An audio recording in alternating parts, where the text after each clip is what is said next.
Hey again, everybody. Going to go over removing the oil pan on this motor, go over main studs, kind of stuff like that.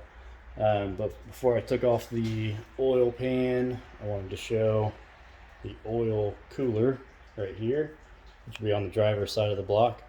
Oil filter would be right here for quick location purposes. These lines typically run up into the radiator, or sometimes there may be an individual oil cooler. But this is a source for a lot of oil leaks. And you can see around here there's some oil where this was likely leaking towards the end of its life. But just something to keep in mind, if you got an oil leak, looks like it's coming from this area, these things are known to leak on here. So they're not too bad to remove. A couple of 10mm bolts, and you can possibly get a new gasket in there to help out the situation. So if I can find where I set everything down in my lovely mess I have. I'll go ahead and get this thing out of here.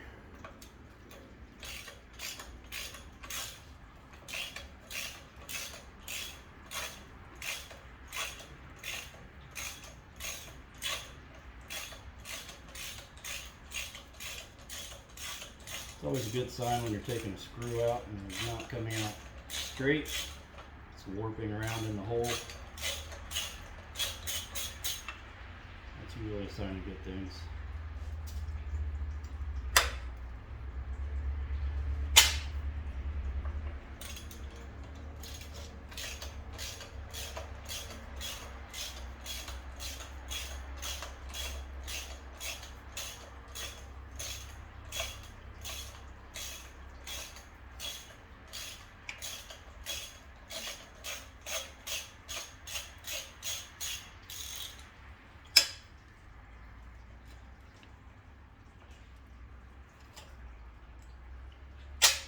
Okay, the threads on that bolt were dirty, which is a good sign that this was leaking. There's a gasket there.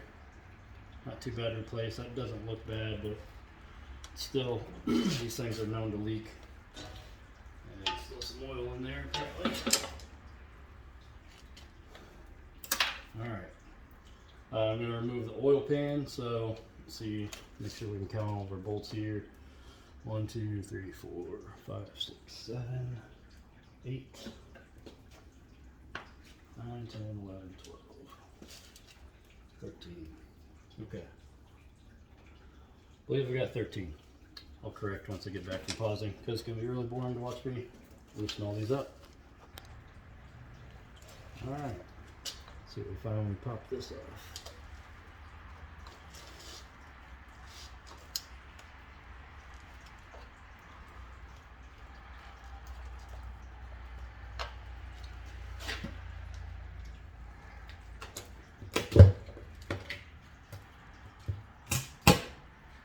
There were 13 bolts around here, so if you're taking this off and counting, make sure that you've got them all.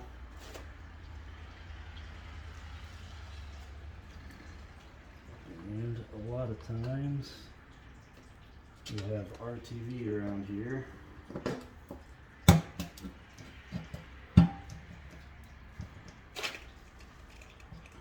Which helps in holding this on.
Did miss one.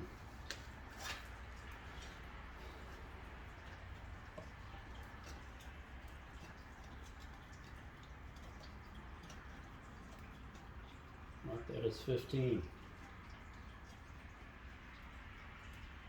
Got 2 long bolts here in the back. One was already out. I don't recall removing. So 2 of those in the back makes 15. Let's see if that's all in now. There we go. Alright, gasket, come on now.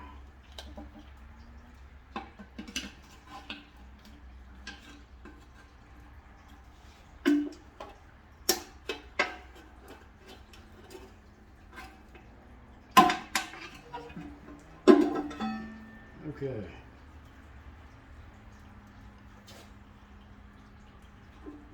So, inside of your oil pan. No baffles in here really. You can see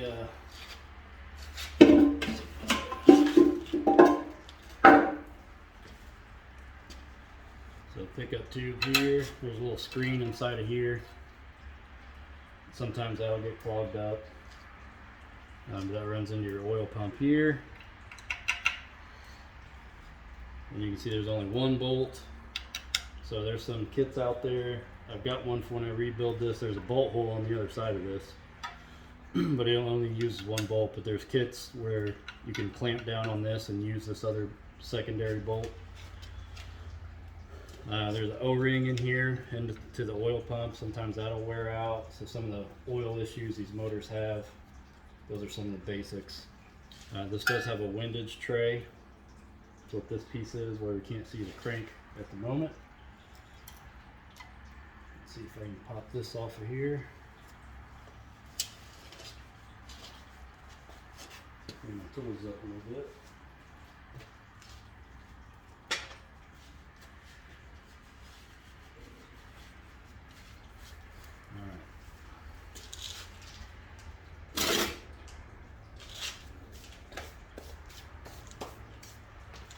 One second. Alright. Fun stuff. So everything we get to this point is metric. Mostly 10 and 15 mils.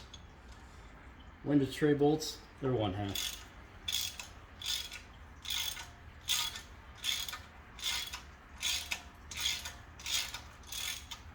Can't make anything too simple.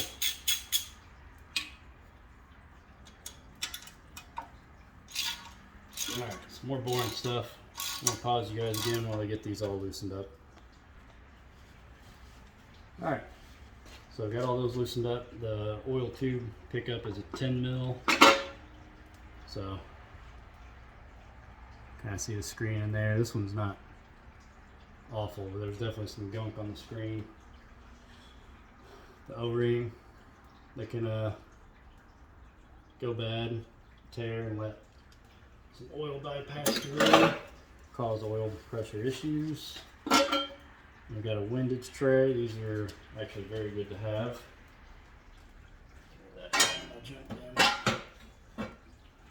So now we've opened up to the crankshaft. What I really wanted to show on here are the mains.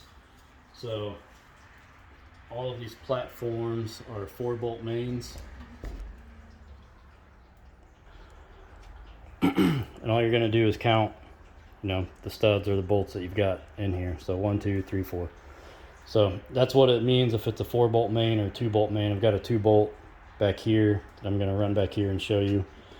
But I wanted to show you this first. So timing chain, there's your oil pump where the pickup tube goes in. And I don't have any really good rods real close. Here's one. You can see how the rod's attached to the crankshaft. So 2 in each journal, essentially. Gasket. Get that off of there. So I'll have to scrape that later. But back here, and all tall decks, but I will eventually get to, I promise, are 4 bolts. So that's why the tall decks have a lot of meat, and they're all 4-bolt main, so they're strong. But this one is a 2-bolt. So see, 1, 2. There's only 2 bolts on it. Not sure what this one is, but a lot of these 3970010 blocks are made in 2 and 4 bolts. A lot, I believe from the research I've done, that a lot of them are 4 bolts, but this is the same block. There are obviously 2 bolts. That's one reason I got it so cheap. The guy bought it thinking it was a 4-bolt.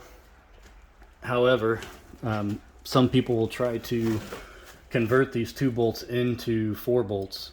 It's not really necessary, because you got to have good meat there to do that.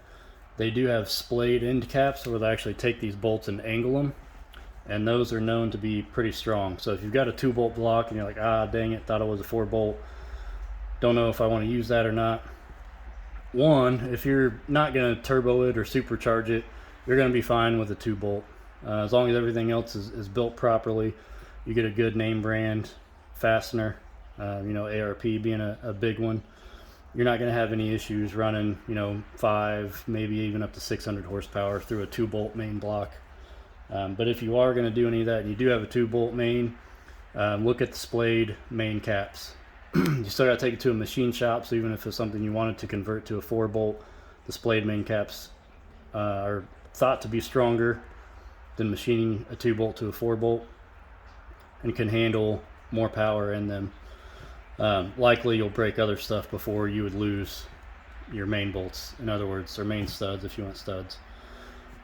So something to look at if you're looking at 2 bolts versus a 4-bolt. You can get the splayed end caps to make the 2 bolts stronger, and that's also what they're referring to when they call it a 2-bolt main or 4-bolt main, or some of the new aftermarket blocks that are 6-bolt mains that are strictly built for racing. I mean, you can put them in a daily driver, but not as much of a need because they're not doing that kind of stress to them. And here you can see our rod's a little bit better on this block, this 350 block here, and how they're connected to the crank, how everything spins over. I don't have a good way to turn that one. Let me see if I can spin this one.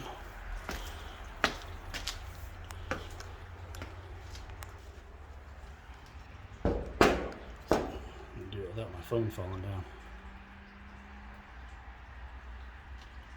All right, I'm gonna grab my socket.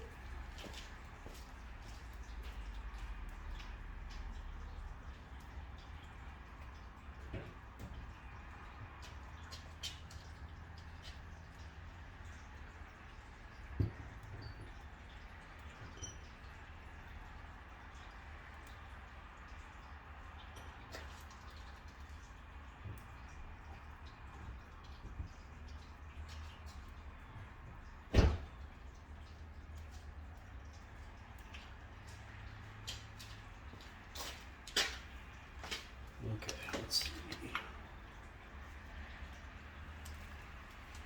Alright, so you can see how the crank works as the motor spins, where the pistons are attached. That's what drives them up and down in the cylinder.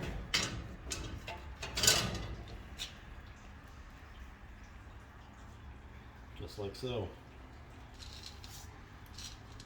So, if you've ever wondered how it works, one of my other videos I talk about 4 strokes and how they work and all of that. So when they're driving the pistons down in the power stroke, driving it down is what turns the crank, which helps obviously start the process for all the other pistons in the block.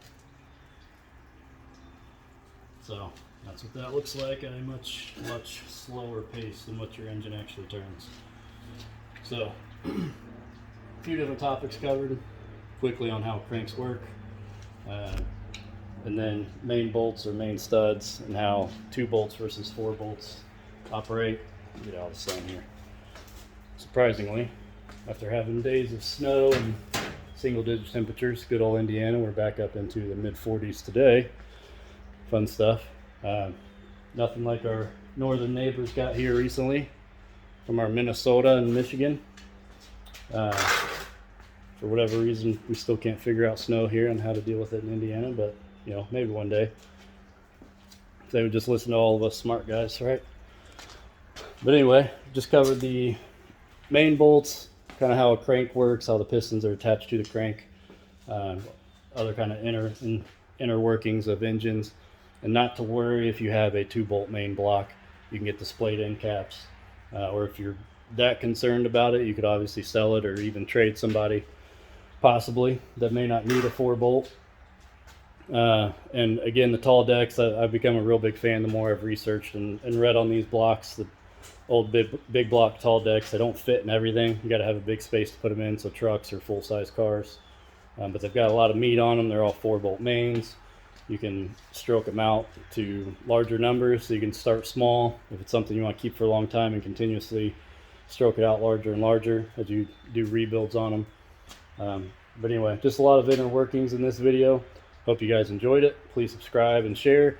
I promise I'll get into some more build stuff. Everything's kind of moving a little slow right now with the weather and supply chain issues. I've still got parts that I've ordered 4, 5, 6 months ago that haven't gotten in. So that's kind of slowing me down on all this stuff, because if all that stuff was in, I would have this block torn down a lot faster. I would have gotten it off to the machine shop, and I'd have been prepping to drop it in my truck, my dirty old non-winterized truck.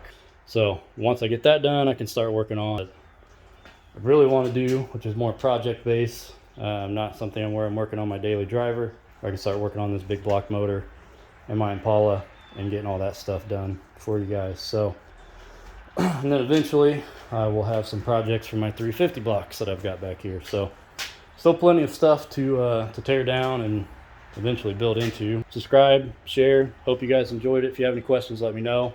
As always, I'm not the most intelligent person on this stuff, so if I screwed something up, let me know. I don't mind being told that I screwed up. I want to be able to get the right information out there. So help me out there, help everybody else out. If somebody has basic questions, help them out. Don't be a smart aleck.